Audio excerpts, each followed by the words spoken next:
Welcome to a special episode of 10-Minute Record Reviews. And in this episode, I'd like to do a couple of different things. I would like to give you a tour around the new listening space, which we've set up here in our house, which is, as you may have noticed from some of the videos, a different place that I was shooting the videos from before. But first, before I get to that, I'd like to spend a little bit of time talking about and actually soliciting your opinions on some directions I might take this channel. I've been up now for 3.5, getting on for, well, it'll be 4 years in May, I think. Things are going quite well in the last year. It's been a big year for growth for the channel, which is fantastic, and I'm super grateful for that. And I've tried to keep up the innovations and the quality control and so on as a response. And I've been thinking about things I could do to augment what I'm doing, but not necessarily, move away from what is always going to be the core of the channel, which is the stories and histories of great records, particularly jazz records, and the artists that made those records. As an aside, most of you will probably have noticed that I've gone pretty much full on jazz in the last year and a half or so. That's for a couple of reasons. First of all, if you're going to do something on the regular, which takes up the amount of time which this channel does in my life, you better feel motivated and be interested and excited about doing it. And my interest these days, musically, well, I've always had lots of interest in music across the board, but my music interest these days, my exploratory, investigative, and discovery kinds of interests are pretty much all in the jazz area, which is the major reason why I've gone that direction. It partly also is because as I think I've mentioned on this channel before, I find the jazz viewership and jazz fans just a great group to interact with. There's a lot of positivity, and I won't say that the positivity isn't there with other genres, but the positivity and the just general camaraderie of the jazz world just is a nice place to be. So I've just kind of gravitated to that because it's very rewarding to be in those conversations. Of course, that wasn't the original idea for the channel to the extent that I had any kind of plan at all. It was that I was going to talk about every single kind of record, every single genre that I had in my collection. Problem with that, of course, is that it's a little bit difficult to be credible about what you're talking about in every genre. You very quickly run up against your own limitations, or certainly I did. And so I decided that to make sure that these videos were actually going to be valuable to people, I needed to focus and concentrate my efforts to make sure that I was actually providing content that was useful and meaningful and well-researched and not just top of my head rambling about records. That, of course, has led me to occasionally wonder whether I ought not to rebrand the channel to something like 10-minute jazz reviews or something like that. But I haven't done that because I don't want to feel tied down. And if I want to review or discuss a reggae record or a rock artist or a Latin artist or what have you, I'm going to continue to do that now and then as the mood hits. Anyway, as 2024 rolls on, I'd like to find ways to diversify what I'm doing in the channel while still making it doable for me and not creating a huge mountain for myself to climb, but also without moving too far from what I think is the core thing which this channel does, which is provide rich, detailed information about great records which have been made and the fantastic artists who made those records. So I have a little poll up, and you can find it by going to the homepage of my channel and clicking on the community tab, and you'll see it there. It's the only poll I've ever done. I've come up with 5 different options. The first is, you'll remember I did something on jazz under the radar. I've been thinking more and more about something which reflects what I regularly do, which is look for kind of off the beaten path records from the classic age of jazz, from say 1950 to 1970, looking for great first pressings of records which may not be that well known, but which are still really great records and just don't get the publicity that, the kind of blues and the Love Supremes get. So the first option is a regular feature on 5 great jazz records from the classic era of jazz, original pressings, which you should be able to find for under $20 US. And I will substantiate that in advance by doing my own research to make sure that you can find 5 or more copies in very good plus condition or better for that kind of money. The second option is similar to what I regularly do, but in a slightly different way. So you'll know that if I review a record by a particular artist for the very first time in this channel, typically speaking, I will give their life history, or certainly their life history up until the recording of that record in the early part of the video. That's great, but sometimes the 3 or 4 minutes that's available to do that isn't really enough time to do justice to that artist's life and work. And so the idea is to take a longer period of time, more than 10 minutes, however much time is required, to do a career span video for particular artists. Now, that's something I would really look forward to doing, but that would be a lot more time consuming than the first option. So if I do those, then I won't be able to do that many. That would require just about as much time as doing one of the label guides would do, and those usually take me a few weeks to pull together. The third option in the poll is a bit quirky. It's a focus on specific instruments, which are, if not totally obscure, at least a little bit less common in jazz. So, not trumpets and saxophones and basses and so on, but the flute or the harp or even the trombone or other instruments which in small group combos tend only to feature as the lead instrument rarely. And so just like a previous video I did on piano trios, maybe there's a video on great little trombone led combos or great jazz harp records or what have you. So that's option number 3. Option number 4 is much nerdier than that even, and it has to do with my own obsession with great jazz clubs of today and also particularly of yesteryear, of which there are precious few left.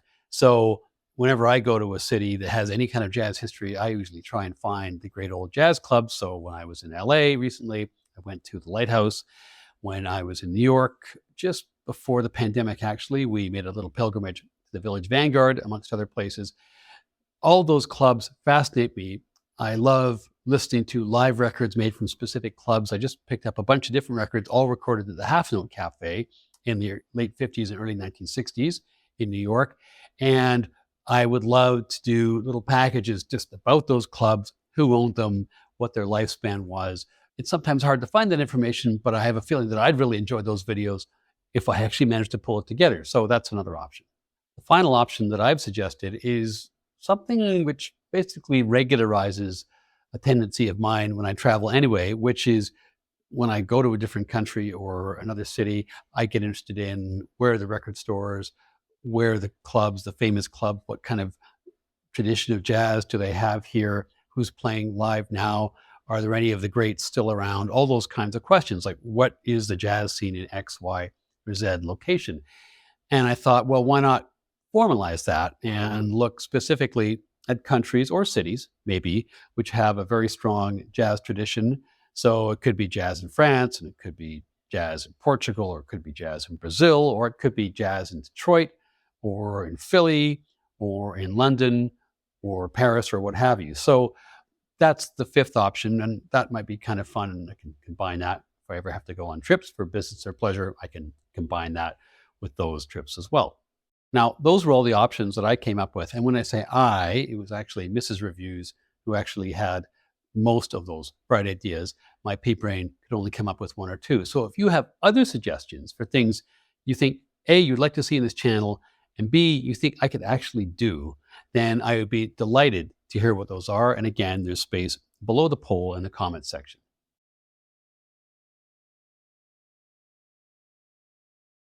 Part 2 of this video, as promised, is about the listening space which we've created in our house in the last few months.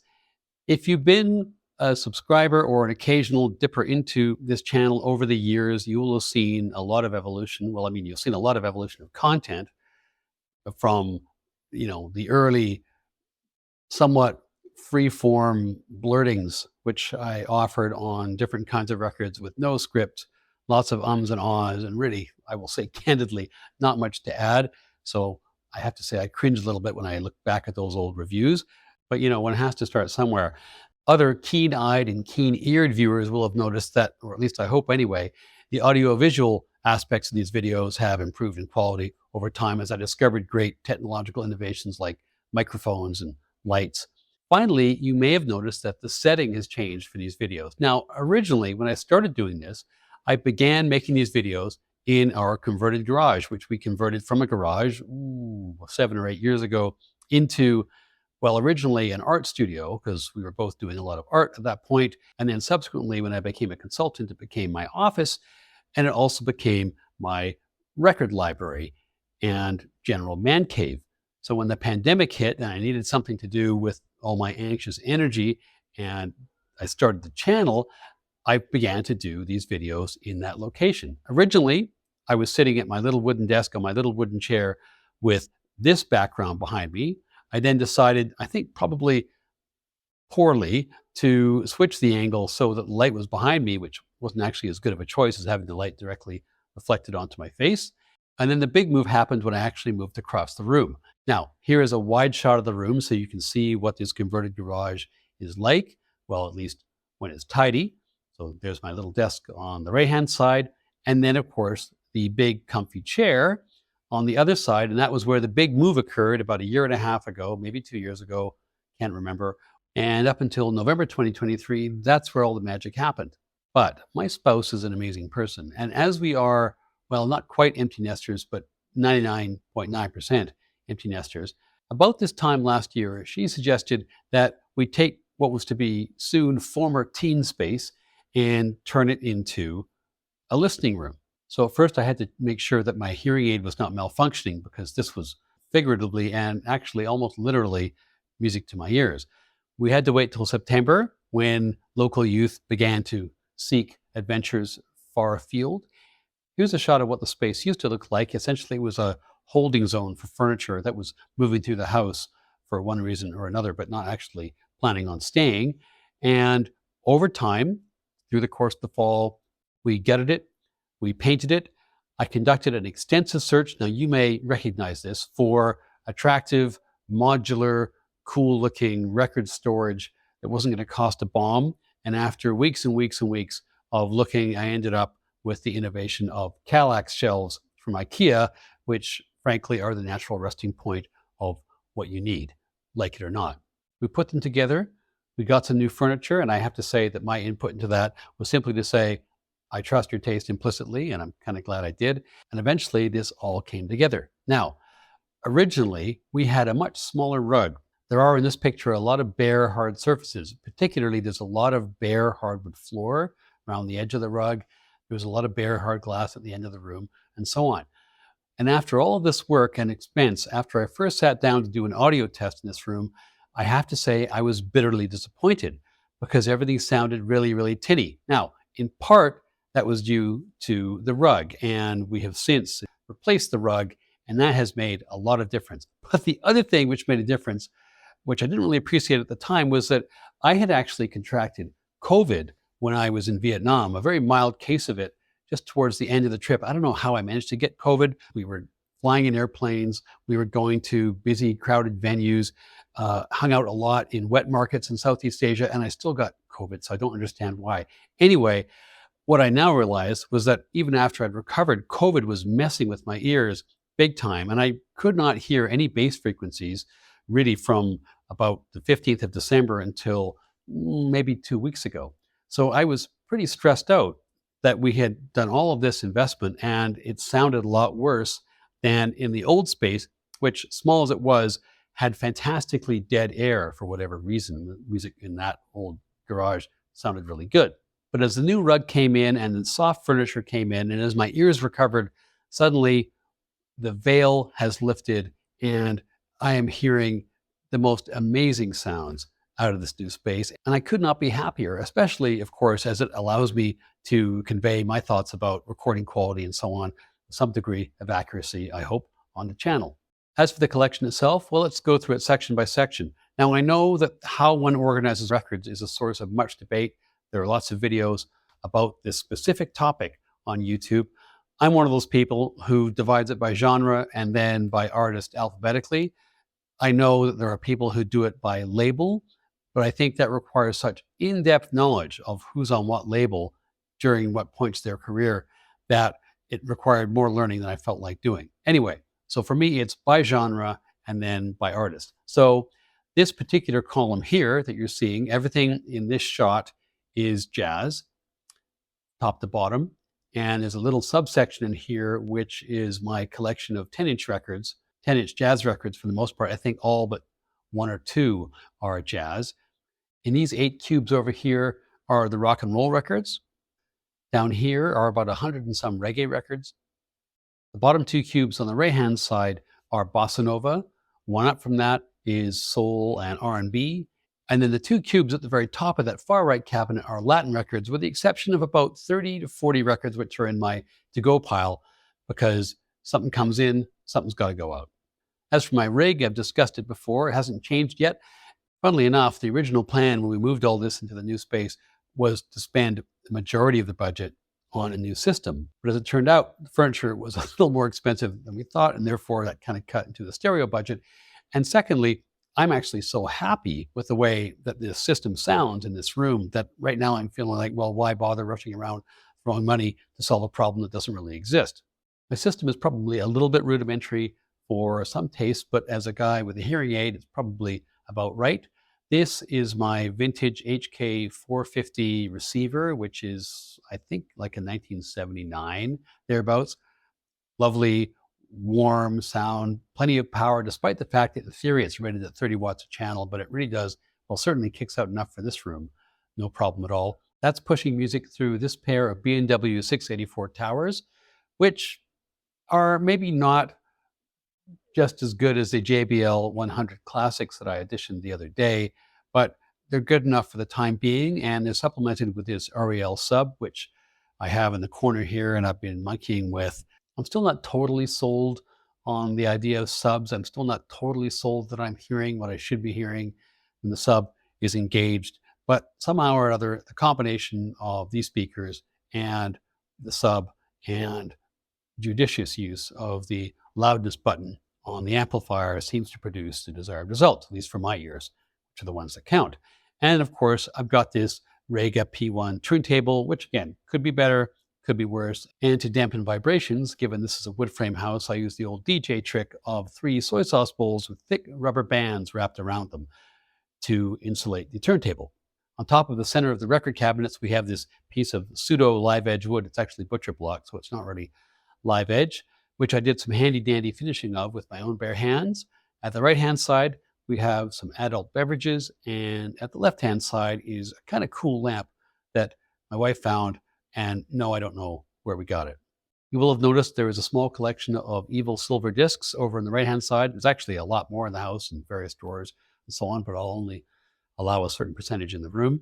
And the only other concessions to digitalia are these 2 Sonos devices you can see tucked away just in this box here, and that is a Sonos speaker over top of what is basically a Sonos router, which allows me to patch the signal from the turntable to all the Sonos speakers in the house. And it actually works pretty well and in a pretty straightforward manner, despite my own limitations. Finally, of course, and this was, again, my wife's suggestion, bless her, we have this wonderful picture of the incomparable Elvin Jones gracing us with his presence 24/7, 365. So there we go. Thanks very much for watching this video, and I would be really appreciative if you would go to my homepage on YouTube and click on the community tab and vote for whatever option you think you would like to see the most on this channel, or make your suggestion of something that I haven't anticipated but you think would be A, good to watch, and B, something again that I'd actually be capable of doing. Thanks for watching, and we'll see you next time.